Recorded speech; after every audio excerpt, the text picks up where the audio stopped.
Ibu Istim. Selamat pagi Bu Suherti. Apa kabarnya Bu Istim? Alhamdulillah baik. Sehat semua Bu Istim? Alhamdulillah sehat semua. Keluarga juga sehat Bu? Iya, sehat. Alhamdulillah. Baiklah Bu Istim, saya ingin menanyakan tuh Bu untuk hari ini Bu ya. Apa sih Bu tujuan kita bertemu pada pagi hari ini Bu? Tujuan kita itu sebelumnya saya ingin cerita dulu di sekolah saya, di kelas itu setiap harinya saya ingin kelas saya itu bersih, tetapi untuk bisa mewujudkan kelas yang bersih itu ternyata tidak semudah yang kita bayangkan. Jadi anak-anak hambatannya itu anak-anaknya yang kurang disiplin, datangnya terlambat, nah sehingga sulit sekali untuk bisa mewujudkan kelas yang bersih. Baiklah, itu ya Bu ya, tujuan dari Ibu ingin mendisiplinkan anak untuk kebersihan ya Bu ya. Baiklah, selanjutnya apa Bu tujuan dari rencana yang udah Ibu buat ini Bu? Tujuan dari rencana yang sudah saya buat adalah saya ingin bagaimana kelas saya itu bersih, kemudian anak-anak saya itu memiliki sikap tanggung jawab untuk bisa menjaga kebersihan. Jadi itu tujuannya Bu ya Bu ya. Baiklah, apakah sudah ada perkiraan keberhasilan atau presentasinya Bu? Presentasi dari keberhasilan rencana itu ada? Saya merasa kalau gambaran keberhasilan itu sudah saya bayangkan sudah nampak, karena selama ini saya sudah berusaha menjadi guru yang ingin melakukan tugas pokok dan fungsi saya serta kewajiban saya sebagai guru untuk selalu menjaga kebersihan lingkungan sekolah serta lingkungan kelas. Oke Bu. Sekarang kesempatan apa yang sudah dimiliki pada saat ini Bu? Kesempatan yang saya miliki itu saya merasa memiliki banyak ruang dan waktu untuk saya bisa mendisiplinkan anak-anak dalam menjaga kebersihan. Tentunya kedisiplinan itu akan dimulai dari diri saya sendiri, yang setidaknya saya bukan hanya memberikan contoh, tetapi saya juga bisa menjadi contoh ketika saya menyuruh anak-anak piket, ayo nak piket. Tetapi terlebih dahulu saya mulai dari diri saya dulu. Saya ambil sapu, pegang sapu, kemudian membersihkan kelas yang ada, seperti itu. Baik, dari skala 1 sampai 10, di mana sih kira-kira pencapaian Ibu pada saat ini? Menurut saya pencapaian saya itu saya berada pada posisi 7 dan saya ingin meningkatkan posisi ini tentunya. Baiklah. Sekarang apa saja kekuatan yang sudah dimiliki Ibu untuk mencapai tujuan yang ingin Ibu capai? Saya merasa kekuatan yang saya miliki adalah yang pertama, saya memiliki kompetensi, kemampuan, kemudian kewenangan saya di kelas sebagai guru yang bisa menjadi sosok contoh atau teladan bagi muridnya untuk bisa mengajak seluruh peserta didik yang ada di dalam kelas tersebut untuk bisa menjaga kelas dan mewujudkan kelas yang bersih. Baiklah, jadi kekuatan Ibu itu Ibu ya, untuk apakah ada beberapa peluang yang bisa diambil pada saat terjadi masalah? Jadi ketika ada masalah itu bagaimana peluang menurut Ibu jika ada peluang? Menurut saya peluang-peluang tersebut saya jadikan kesempatan. Hal demikian untuk bisa melakukan pembinaan terhadap peserta didik saya untuk bisa menjaga atau mendisiplinkan mereka untuk bisa menjaga lingkungan tetap bersih. Oke. Apa saja sih Bu hambatan ya yang mungkin menghalangi Ibu dalam meraih tujuan yang sudah Ibu rencanakan sebenarnya? Hambatan itu pasti ada. Yang pertama tentu saja dari karakteristik siswa tersebut, sikap mereka, perilaku mereka. Ketika kita berusaha mengedukasi mereka, nak tolong jangan dibuang sembarangan sampahnya, buang pada tempatnya. Tetapi hal ini harus saya lakukan secara telaten, jadi nggak hanya 1 kali 2 kali. Saya harus membimbing mereka terus supaya mereka ingat, supaya mereka mampu menumbuhkan kesadaran pada diri mereka bahwa kebersihan itu sangat penting. Oke.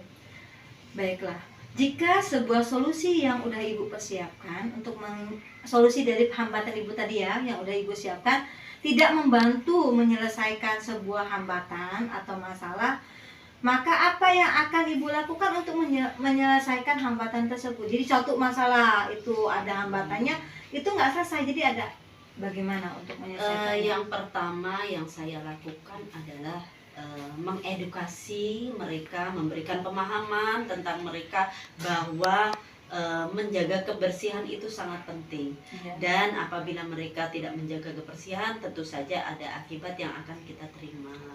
Kemudian yang kedua kalinya adalah memberikan kesempatan kepada mereka untuk merubah diri, kemudian untuk menumbuhkan kesadaran diri mereka dan sikap tanggung jawab mereka tentang kebersihan tersebut. Oke.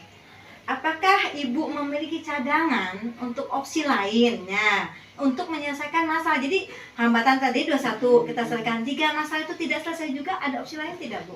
Tentunya ada. Jadi saya sebagai guru tentu saja yang pertama ketika mereka lalai dengan tugas piketnya, dengan tanggung jawabnya, yang pertama saya lakukan adalah menegurnya. Yang kedua adalah memberikan mereka nasihat.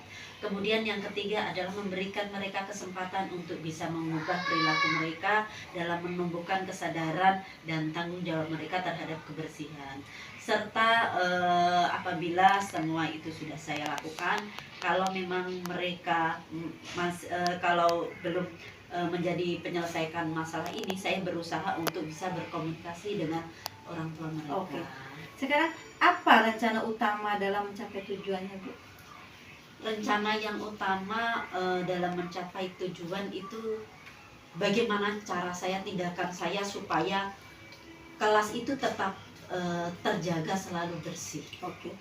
Apakah ada skala prioritas dalam mencapai tujuannya, Bu? Ada skala prioritas itu adalah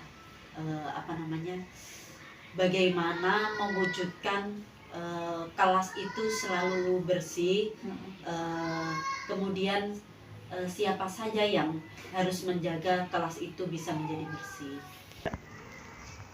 Apa strategi yang akan digunakan untuk mencapai tujuan yang sudah Ibu rencanakan? Tentu saja strategi yang saya gunakan itu saya akan berkolaborasi, bekerja sama tentunya dengan peserta didik yang ada di dalam kelas untuk bisa selalu dalam menjaga kebersihan kelas, supaya kelas kami itu selalu terjaga kebersihannya. Oke. Kira-kira, Bu, jangka waktu yang digunakan dalam mencapai tujuan yang ingin Ibu capai itu berapa lama, Bu? Selama ini saya sudah berusaha dan berupaya. Jadi kalau saya apa yang sudah saya rencanakan ini, saya kira-kira membutuhkan waktu kurang lebih mungkin sekitar 1 bulan. Baiklah, upaya apa yang akan Ibu lakukan untuk mencegah dan mengantisipasi terjadinya gangguan, Bu? Upaya yang saya lakukan adalah saya sebagai guru selalu menjaga kebersihan, kemudian saya akan mengingatkan mereka tentang adanya keyakinan kelas kita, supaya mereka itu mampu berkonsekuensi terhadap apa yang mereka lakukan terkait kebersihan di kelas. Oke. Apa komitmen yang Ibu buat untuk rencana aksi ini, Bu? Komitmen yang saya buat itu adalah bagaimana kelas saya itu selalu tetap terjaga kebersihannya, sehingga anak-anak itu bisa merasa tenang, merasa aman, dan merasa nyaman tentunya dalam lingkungan kelas yang bersih. Baiklah, siapa dan apa yang membuat Ibu bertahan untuk menjaga komitmen yang sudah Ibu buat? Tentu saja murid di sekolah. Oh, itu ya. Yang menjadikan saya bisa menjaga komitmen, yang menjadi faktor pendorong itu adalah murid-murid saya. Oke. Bagaimana tindak lanjut yang akan Ibu lakukan setelah coaching ini? Tentunya setelah percakapan ini saya akan segera menerapkan apa yang menjadi tujuan saya, apa ya yang akan menjadi rencana saya, sehingga saya sebagai guru bisa memiliki kelas dengan lingkungan yang dalam keadaan bersih dan nyaman. Apakah Ibu berani bertanggung jawab atas komitmen yang Ibu buat? Tentu saja saya berani berkomitmen dan bertanggung jawab atas komitmen yang memang sudah saya buat. Gitu ya. Baiklah Bu, sampai di sini dulu ya Bu ya coaching kita pada hari ini. Mudah-mudahan kita bisa bertemu di lain waktu. Terima kasih atas waktu dan kesempatannya. Baiklah Ibu, terima kasih atas waktunya. Saya akhiri. Assalamualaikum warahmatullahi wabarakatuh. Waalaikumsalam warahmatullahi wabarakatuh. Tetap semangat ya Bu ya. Semangat tetap. Assalamualaikum warahmatullahi wabarakatuh. Saya Ibu Suharti, CGP Angkatan 10. Di sini saya akan melakukan refleksi tentang coaching yang telah kami lakukan pada hari ini antara saya dengan Ibu Isti Barokah dari SD Negeri 4 Sidoarjo. Di sini saya merasa coaching yang telah kami lakukan itu sudah sesuai dengan alur-kita. Kemudian yang perlu saya tingkatkan atau saya perbaiki yaitu mencari atau menggali pertanyaan-pertanyaan yang berbobot dari coaching yang telah kami lakukan dan harus kami tetapkan di coaching pada coaching selanjutnya. Di sini saya sudah hadir atau sudah berusaha kehadiran penuh saat melakukan coaching. Melalui coaching ini kami telah melakukan hal-hal kegiatan coaching kami yang dan berusaha untuk fokus dan merasa lega setelah saya mengungkapkan permasalahan-permasalahan yang saya alami saat ini. Coaching yang saya lakukan kemudian akan menganalisis permasalahan yang saya alami untuk membantu menyelesaikan masalah-masalah yang saya hadapi.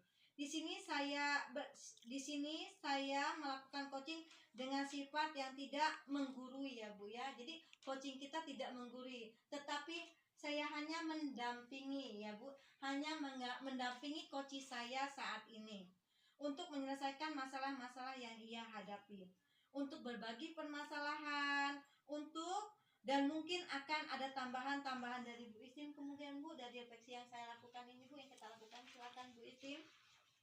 Baik, terima kasih. Tadi sudah kami lakukan percakapan coaching yang mana telah kami lakukan antara saya dan Bu Suherti tentunya yang berasal dari SMPN 1 Kalianda. Adapun tambahan yang saya berikan, yang pertama tadi saya ketika menjadi coach saya merasa sudah merespon Bu Suherti sebagai coach, di mana beliau mengutarakan tentang permasalahan yang dihadapinya ketika beliau di sekolah. Dari situ saya bisa melihat, mendengarkan apa yang dihadapi oleh Bu Suherti, serta saya bisa mengidentifikasi masalah. Dan ketika terjadinya coaching tadi, saya merasa Ibu Suherti merasa ada teman atau tempat sebagai curhat di mana dia bisa mengungkapkan unek-uneknya atau masalah yang ada pada dirinya. Dari permasalahan yang dihadapi oleh Bu Suherti, tentu saja ada ilmu atau pengetahuan atau pelajaran yang bisa saya ambil, bagaimana Bu Suherti menjadi guru dalam menghadapi anak-anaknya, dalam mendisiplinkan mereka supaya mereka itu bisa bersikap disiplin dan tidak terlambat, sehingga mereka bisa melaksanakan proses pembelajaran dalam keadaan tenang, aman, dan nyaman tentunya. Tadi saya ketika menjadi coach, saya sudah merasa sudah presence, hadir seutuhnya untuk bisa dapat mendengarkan aktif, menyimak, serta saya berusaha untuk fokus dan memusatkan perhatian saya kepada coach, sehingga coach tersebut bisa merasa tenang bisa merasa aman dan leluasa tentunya untuk bisa menyampaikan permasalahan-permasalahan yang dialaminya. Eh, Mungkin tambahan dari saya untuk coaching atau percakapan ini sudah saya cukupkan. Mudah-mudahan dari pelaksanaan coaching ini kami bisa menjadi lebih baik di kelas atau di sekolah. Saya akhiri, wassalamualaikum warahmatullahi wabarakatuh.